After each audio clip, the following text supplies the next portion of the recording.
दोस्तों, अजान एक अल्लाह का कलाम है। यानी कि अजान को किसी ने लिखा या किसी ने बनाया नहीं है, बल्कि अल्लाह की तरफ से हम इंसानों के लिए भेजा गया एक कलाम है, ताकि इसके ज़रिए से लोगों को नमाज के लिए मस्जिद में इकट्ठा किया जा सके।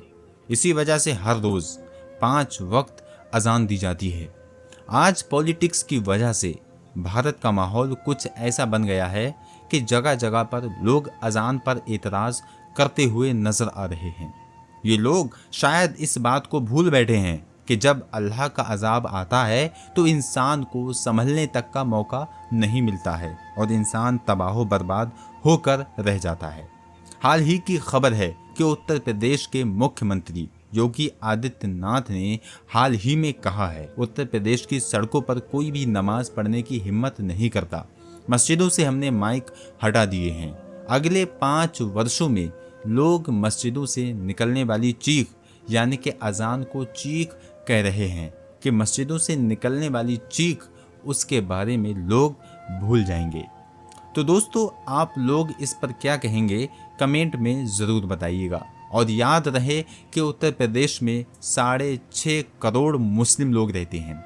तो खैर दोस्तों, आज की इस वीडियो में हम आपको एक ऐसे शख्स के बारे में बताने वाले हैं जो अजान से सख्त नफरत किया करता था। और यही नहीं, एक बार तो उसने अजान देने वाले को गालियां भी दे दी और उसे थप्पड़ भी मार दिया और अजान भी बंद करा दी। उसके बाद दोस्तों क्या हुआ उस शख्स के साथ, ये जानकर आप भी हैरान रह जाएंगे। इसीलिए आज का ये वीडियो आप सभी के लिए बहुत ही ज़्यादा खास और अहम होने वाला है। आप हिंदू हो या मुसलमान, आप इस वीडियो को आखिर तक ज़रूर देखें और शेयर करें।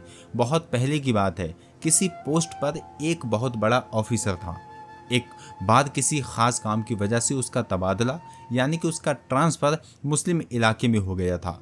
इत्तेफाक से उसको जो वहाँ पर रहने के लिए जो सरकारी मकान मिला था, उसके करीब में ही एक मस्जिद थी जिसमें 5 टाइम रोज़ाना अजान दी जाती थी। एक दिन वो ऑफिसर अपने मकान के अंदर सो रहा था कि इतने में मस्जिद में फजर की अजान होने लगी, यानी कि उसके कानों में अजान की आवाज़ ज़ोर ज़ोर से पड़ने लगी, जिससे उस ऑफिसर की आंखें खुल गईं और ये देखकर उस ऑफिसर को बहुत ज़्यादा गुस्सा आया। इसीलिए वो उठकर मस्जिद में घुस गया और घुसने के बाद मुअज्जिन को यानी कि अजान देने वाले को अपने पास बुलाया और उससे कहने लगा कि कल से सुबह की अजान लाउड स्पीकर में मत देना, क्योंकि मेरा घर मस्जिद के करीब में है और सुबह अजान की वजह से मेरी नींद में खलल पैदा हो जाता है, यानी कि मेरी नींद ख़राब हो जाती है।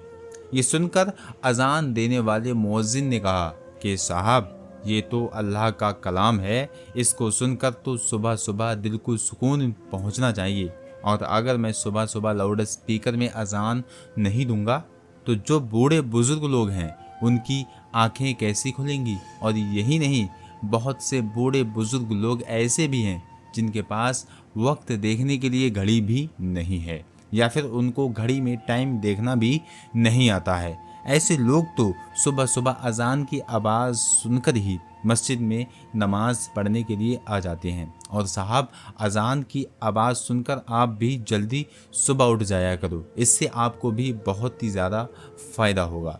सुबह सुबह जल्दी उठकर आप भी पैदल चला करो, जिससे आपके जिस्म को भी काफ़ी ज़्यादा फ़ायदा हासिल होगा। और तो और, हमारे पास इस चीज़ की परमिशन है तो हम किसी कानून का उल्लंघन नहीं करते हैं। लेकिन ऑफिसर तो मुसलमानों के बारे में सोशल मीडिया पर तरह तरह की मनगढ़ंत बातें सुनकर उनसे पहले ही नफरत करता था। इसीलिए वो फिर इस आदमी की ऐसी बातें सुनकर गुस्से में आकर कहने लगा कि मुझे ज़्यादा समझाने की कोई ज़रूरत नहीं है, और याद रखना खबरदार, अगर तुमने कल लाउड स्पीकर पे नमाज पढ़ी तो तुम्हारे खैर नहीं होगी। और ऐसे ही उस ऑफिसर ने अजान देने वाले शख्स को खरी खोटी सुनाकर भेज दिया। मगर उस अजान देने वाले ने उस ऑफिसर की बात पर कुछ खास ध्यान नहीं दिया, क्योंकि मस्जिद के पास प्रशासन से लिया हुआ लिखित परमिशन था, और इसीलिए फिर उसने अगले दिन सुबह फजर के वक्त में लाउड स्पीकर से अजान दे दी। जैसे ही सुबह सुबह उस ऑफिसर ने अजान की आवाज़ सुनी तो गुस्से से लाल हो गया और वो फ़ौरन उस अजान देने वाले के पास आया और उसको बुरा भला कहने लगा। और यही नहीं, गुस्से में उस अजान देने वाले शख्स को थप्पड़ मार दिया और कहने लगा कि मैंने तुमको कल कितना समझाया था कि सुबह अजान की आवाज़ से मेरी नींद खराब होती है, इसीलिए लाउड स्पीकर में अजान मत देना, लेकिन तुमने तो मेरी बात पर ध्यान ही नहीं दिया। बेचारा अजान देने वाला उस ऑफिसर को क्या कहता, वो तो थप्पड़ खा कर रोने लगा और दिल ही दिल में अल्लाह ताला से दुआ करने लगा, या अल्लाह, जिसने तेरी इस अजान देने वाले बंदे पर जुल्म किया है, तू इसे अपने अजाब में मुब्तला कर दे, ऐसी सज़ा दे कि इसकी अकल ठिकाने आ जाए। जैसे ही मोज़िन की आवाज़ अल्लाह की बारगाह में पहुंची तो अल्लाह तबारक व तआला ने उसकी दुआ कबूल फरमा ली और उसी दिन उस ऑफिसर पर अजाब नाजिल हो गया, यानी कि उसी रात वो अल्लाह की पकड़ में आ गया। हुआ ये कि जिस दिन उसने अजान देने वाले को थप्पड़ मारा था, उस रात वो अपने घर में सोया ज़रूर था, लेकिन सुबह वो उठ ना सका, क्योंकि उसी रात उसके जिस्म के आधे हिस्से पर लकवा पड़ गया था, जिसकी वजह से उसके हाथ हिलने के काबिल नहीं रहे थे। उसके बाद उस ऑफिसर का काफ़ी इलाज करवाया गया, मगर उसका वो मर्ज ठीक ना हो सका। ये देखकर दफ्तर वालों ने उसे नौकरी से भी निकाल दिया। अब उसके घर में जो मोटी रकम आती थी वो भी आना बंद हो गई थी। अब घर में पड़ा पड़ा अपनी बीवी को परेशान करने लगा और लड़ाई झगड़ा करने लगा। उसकी बेचारी बीवी उसकी खिदमत करती थी, उसे अपने हाथों से खाना खिलाती थी, उसके कपड़े बदलती थी, यानी कि हर तरह से उसकी देखभाल किया करती थी, और इसके बदले में उसकी बीवी को गालियां ही सुनने को मिलती थीं। इस तरह से कुछ दिनों के बाद में उसकी बीवी भी उसी से तंग आ गई और एक दिन उसकी बीवी ने अपने भाई को फ़ोन कर दिया और कहने लगी कि भैया, मैं इस इंसान से तंग आ चुकी हूँ, पूरे दिन इसकी खिदमत करती रहती हूँ, मगर ऊपर से ये मुझे गालियाँ देता है, मारता पीटता है। अब मैं यहाँ पर इसके साथ नहीं रह सकती हूँ, इसीलिए आप मुझे यहाँ से ले जाइए। ये सुनकर उसका भाई उसे फौरन लेने आ गया और फिर उस ऑफिसर की बीवी भी मायके चली गई। इसी दौरान उस ऑफिसर के दूसरे हिस्से पर भी लकवा पड़ गया। अब उसके जिस्म का दूसरा हिस्सा भी काम करना बिल्कुल बंद कर गया। अब उसकी दोनों टांगे सीने से जा लगी थीं। अब ऑफिसर एक जिंदा लाश बनकर रह गया था। अब ना ही उसके हाथ हिल रहे थे और ना ही उसके पांव काम कर रहे थे, और घर में ना ही कोई उसकी देखभाल करने वाला था।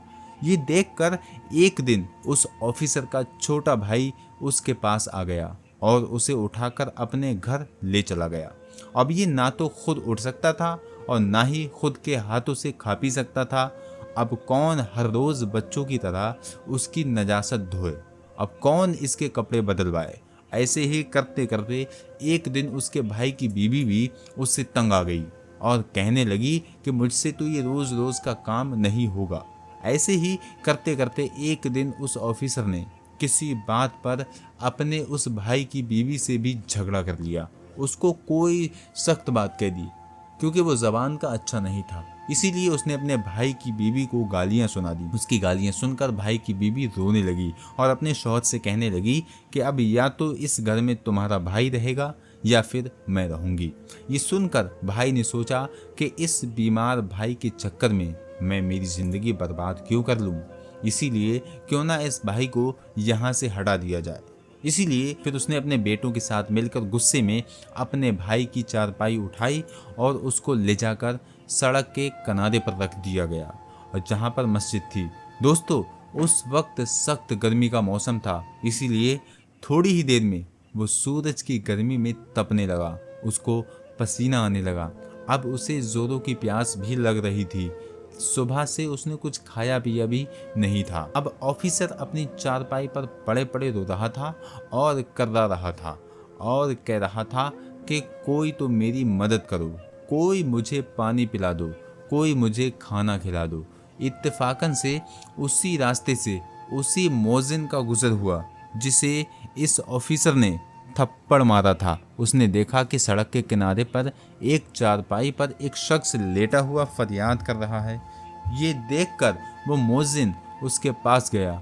जैसे ही उसने उस ऑफिसर को देखा तो वो पहचान गया कि ये वही ऑफिसर है जिसने मुझे थप्पड़ मारा था। ये देखकर मोहजिन हैरान हो गया और पूछने लगा, ऐ शख्स, तुम्हारे साथ ये क्या हो गया? तुम तो एक बहुत बड़े ऑफिसर हुआ करते थे। वो ऑफिसर भी मोहजिन को पहचान चुका था और उसने पड़े पड़े ही मोहजिन के आगे अपने हाथ जोड़ने की कोशिश की और कहने लगा कि मेरी बर्बादी उसी दिन से शुरू हो गई थी जिस दिन मैंने आपको थप्पड़ लगाया था। फिर उस ऑफिसर ने अपनी पूरी दर्द भरी कहानी उस मुअज्जिन को सुना डाली। उसने बता दिया कि उसी रात मेरे जिस्म पर लकवा पड़ गया था और उसके बाद से मेरी हालत बिगड़ते बिगड़ते आज मेरी हालत ऐसी हो गई है कि आज मेरे पास में कोई खड़ा तक नहीं हो पाता है। मेरे सब अपनों ने मुझे ठुकरा दिया है। इतना कहते कहते वो ऑफिसर फूट फूट कर रोने लगा। उसकी हालत देखकर उस मोजिन को उस पर तरस आ गया। उसने उसको पानी पिलाया और उसके लिए खाना लेकर आया, फिर अपने हाथों से खाना खिलाया और यही नहीं, फिर उसने उसे उठाकर अपने घर भी ले गया और खूब अच्छी तरह से उसकी खिदमत करने लगा। उस मोजिन ने उसे बताया कि तुमने अल्लाह की शान में गुस्ताखी की है, इसीलिए तुम सच्चे दिल से अल्लाह से माफ़ी मांगो। ये सुनकर वो ऑफिसर सच्चे दिल से अल्लाह की बारगाह में रो रो कर अल्लाह से माफ़ी मांगता रहा और साथ ही वो मोजिन उसके हक़ में दुआ करने लगा। अल्लाह ने उनकी दुआ को कबूल फरमा लिया, इसीलिए थोड़े ही दिनों में उसकी सेहत बहुत अच्छी होने लगी और ऑफिसर पूरी तरह से ठीक हो गया और वो उठकर चलने फिरने भी लगा। तो प्यारे दोस्तों, याद रखें, जो कोई मजलूम पर जुल्म करता है तो फिर उस पर इसी तरह से अल्लाह का अजाब उतरता है। बाज़ मर्तबा इंसान अपनी औकात को भूल जाता है। आज हमारे पास में वक्त है, सही मायने में इंसान बनने का, अपनी औकात को याद करने का सही वक्त है। प्यारे दोस्तों, हदीस पाक में आता है कि हुजूर पाक सल्लल्लाहु ताला अलैहि वसल्लम ने फरमाया, ऐ औरतों, जब तुम बिलाल को अजान व इकामत कहते सुना करो तो जिस तरह वो कहता है तुम भी कहो। अल्लाह तुम्हारे लिए हर कलमे की बदले 1,00,000 नेकियां लिखेगा और 1,000 दर्जात बुलंद फरमाएगा और 1,000 गुनाह मिटा देगा। ये सुनकर लोग अर्ज़ करने लगे, या रसूलल्लाह सल्लल्लाहु ताला अलैहि वसल्लम, ये तो सिर्फ़ औरतों के लिए है, मर्दों के लिए क्या हुक्म है? तो आप सल्लल्लाहु ताला अलैहि वसल्लम ने फरमाया कि मर्दों के लिए दुगना है। प्यारे दोस्तों, इसी बात पर कमेंट बॉक्स में सुबहान अल्लाह ज़रूर लिखें। दोस्तों, अगर ये वाक़या आपको पसंद आया है तो इसे लाइक करें। आप अपने तक इसे ना रखें बल्कि अपने दोस्तों में इसको ज़रूर शेयर कर दें और अभी तक हमारे इस चैनल को अभी तक आपने सब्सक्राइब नहीं किया है तो सब्सक्राइब ज़रूर कर लें और साथ ही साथ इस वीडियो को शेयर ज़रूर कर दें। मिलते हैं इंशाअल्लाह नेक्स्ट वीडियो में। अस्सलामु अलैकुम व रहमतुल्लाह।